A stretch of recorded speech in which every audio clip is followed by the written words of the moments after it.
এই যে মুক্তিযোদ্ধারা জন্য দেশের জন্য যখন জীবন দিছে তখন কিন্তু নিজের মায়াকে নিজের জীবনকে তারা বাজি রেখে যুদ্ধ করছে। এখানে তো মুরব্বী উপস্থিত আছে, বয়োজ্যেষ্ঠ একজন মুরব্বী, উনি বলতে পারবেন যখন যুদ্ধ হয়েছে তখন মুক্তিযোদ্ধারা যখন যুদ্ধ করছে তখন কিন্তু দেশের মায়া বেশি ছিল, জীবনের মায়া তারা করে নাই। কি কথা কন না কেন, ঠিক কিনা?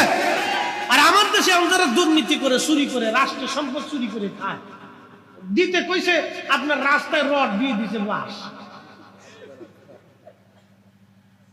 যারা দিয়ে দিল তারা বুঝে গেল তারা অরিজিনাল দেশের না, এই হলো দেশের শত্রু, সমাজের শত্রু, রাষ্ট্রের শত্রু।